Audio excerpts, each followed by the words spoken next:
Give a big, warm AGC welcome to Jenny Erickson. Jenny! Welcome. Well, thank you, everybody. My story is a little heavy. So tonight, get ready for going into some of the worst times and how I found some of the best times as a result. In January of 2021, I was standing in my kitchen looking at a piece of paper, and there were 3 words that I recognized on it: likely malignant tumor. I looked across the kitchen at my kid's dad. He was crying just like I am right now. There was no words, just hugs, because our life was about to change. We had no idea in that moment how bad that it was, but we found out pretty quick. Stage 4. 5% chance he was going to make it to 5 years, and 0% that my kids would have their father in 10 years. Wow.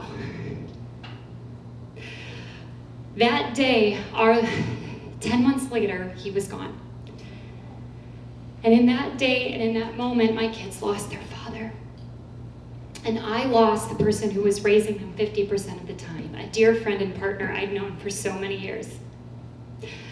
And I had to figure out how to put my kids' life back in order and reorder the pieces for my business and my life so I could keep moving forward and being the mom that I needed to be, and the person that I needed to be, and the business owner that I needed to be. Now, I had to do some funny graphics because I know this is heavy stuff. This is my dog, Frankie. He loved me a whole lot, and thank goodness, because I look like this most of the time. And my kids have informed me this is an anatomically incorrect zombie. There were 4 things that helped my business not only survive, but thrive through one of the most difficult times in my life. And that's what I'm here to talk about today. The first was setting boundaries on time, and not boundaries that look good on paper, because it's really easy to put things on paper that don't actually work for your family, for yourself, and for your business. I figured out how to make boundaries that worked for everything. The second thing I figured out is how to delegate as if my life depended on it, because I didn't have a choice, it did. I had to put food on the table, and guess what? My business puts food on my table. So I had to figure out how to take the work of a 55-hour work week and smash it into 35, and that meant I had to delegate. I did not have a choice. The third thing I learned is how to innovate in a space of need. Because when we need to innovate, we as human beings are so capable of making great change. And if I wasn't facing that right in the mirror, I wouldn't have seen that my business model was fundamentally broken. So I was able to fix it. The fourth thing that happened was probably the hardest of all.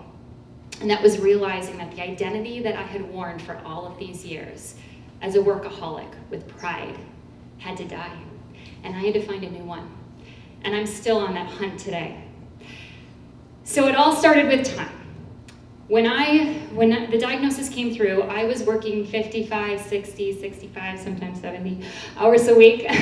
I was definitely a self-proclaimed workaholic. I loved my work. And suddenly I couldn't do that anymore. The moment the diagnosis came through, it had to drop to 45. And then in the summer, when he rejected treatments, 35. When he went into hospice, 25. When he died, I couldn't work at all. Now, I can't work more than 35 hours a week. And I'm telling you, for someone who identifies as a workaholic, looking at yourself in the mirror and saying, I can't work more than 35 hours a week is really hard. But I figured out a way. I had to figure out how my time was being split across different things, and it took a little bit, but realizing to look at the categories of where my time was going across my business and deciding where did it need to go, what could I only do as the business owner, where does my time need to be going, figuring out what those percentages were, and then actually tracking my time every week and making changes and adjustments based on what I was able to do. I was actually able to immediately drop to 45 hours a week. Immediately. The week after, immediately to 35, immediately to 25, and almost no variance. The ability to actually control that shift because I knew where my time was going. But knowing where it needs to go isn't enough. I also had to think about schedules because at 3 p.m. in the afternoon, when you get the call that you suddenly have to pick up your kids, that they need you, I'm sorry, I'm not going to take a client call over that. After a couple of emergency cancellations and some embarrassment, I realized that I could not take a meeting after 3 p.m. Learning what those personal boundaries were for meetings was incredibly important. It took me a little longer to figure this out, but I also realized that from 7:30 to 8:30 a.m. is me time. Oh my gosh, yes, we can have me time. I realized that I could not make it if I didn't have that time carved out for myself. I couldn't support my kids in the way I needed to. But setting those time boundaries was good on paper, but it didn't help me prepare in and of itself for the future. So what happened in this, let me rephrase that. I was given a gift. It did not feel like a gift at the time, but I knew what was going to happen. I just didn't know when. So when I realized that things weren't going to go the way I was hoping they would go, that miracle play, I took all my client list and I put it on paper. And I figured out, all right, who needs me? How much? How can I keep the right amount of dollars coming in? How can I do 20 hours a week? And what I was amazed when I looked at that list is there was actually changes that needed to happen anyways. Clients that needed to move on, experts that had to be brought in. And I was able to put that plan in place 3 months prior to anything ever happening. And let me tell you, when you get that phone call that this is the time, it was nice not to have to worry about that. All my clients were ready, all the plans were ready, and it was simply snapping my fingers and pulling the trigger. So my energy could be where it needed to, which was with my kids. Now, it's all well and good to put the time boundaries on paper, but if there's only 35 hours a week, I used to do 55 hours, let's do the math, there's about 20 hours at least of work that has to get done by somebody else that was not me.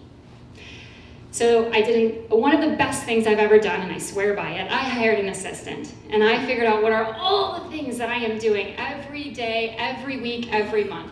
You name it, bookkeeping, you guys know this, invoicing, answering emails, managing your calendar, every little thing that I was doing all the time. And one piece at a time, I handed it over. Now, part of the challenge of delegating is that we have to actually define what good looks like. People we delegate to don't know.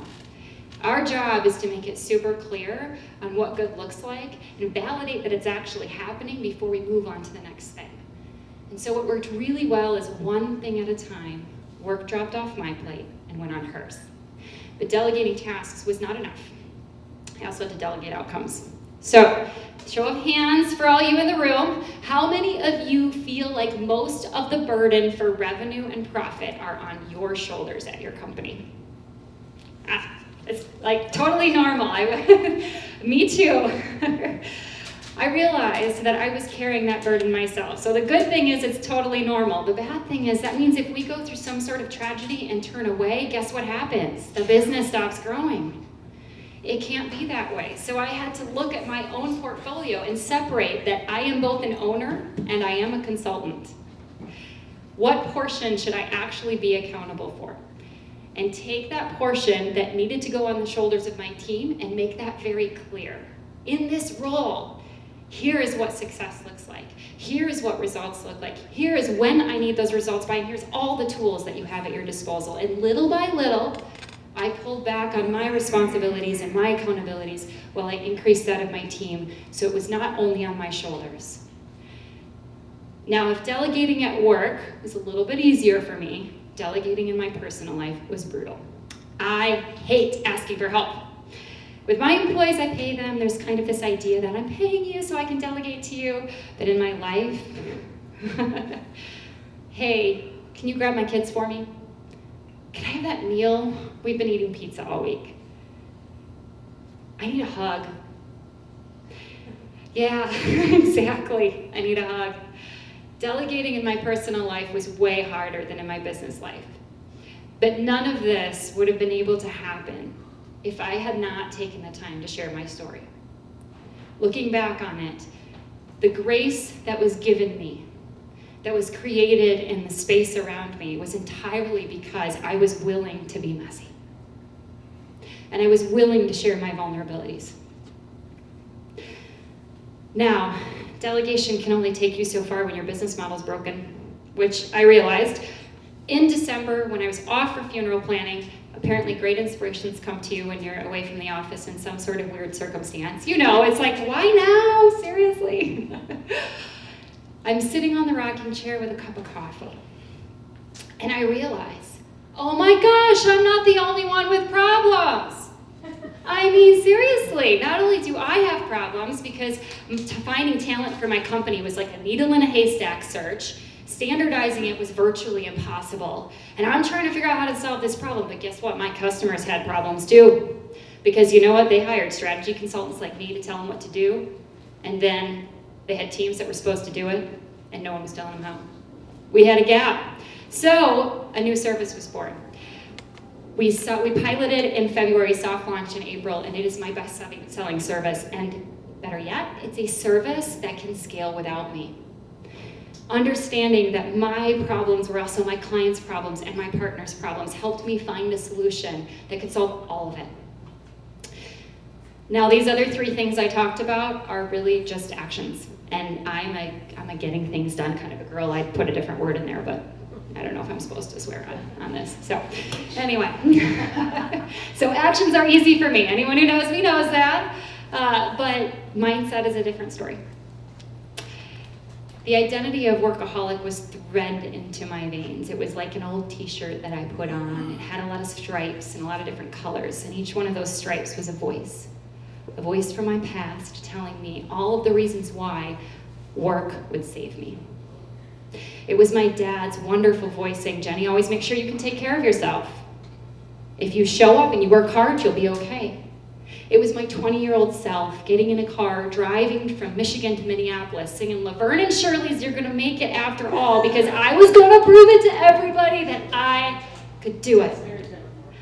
Oh, sorry, did I have the wrong? Look at that, I even had the wrong song there, thank you. Oh. There you go. And there was also all the clients and sponsors and bosses in my past lives congratulating me and rewarding me for all of the projects that I had completed by sheer feats of who knows what, because they knew I would do whatever it took to get the job done.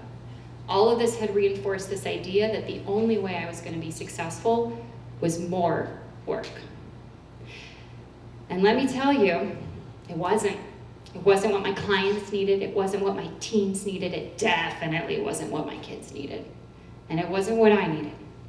So I had to find a new identity, which then ensued a 90s rom-com scene. You know the one. It's the montage. She's going into her closet. She's trying on every outfit to find the perfect one. And if I'm being honest, I haven't quite found it yet. It shouldn't have taken a tragedy to help me figure out how to fully integrate my life and my work.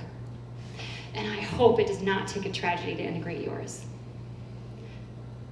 Set time boundaries. Delegate like your life depends on it. Moment of pause. Innovate because you need to. Face that need in the mirror and innovate. And then find the identity that works for you right now. Not yesterday and not tomorrow, but right here, right now.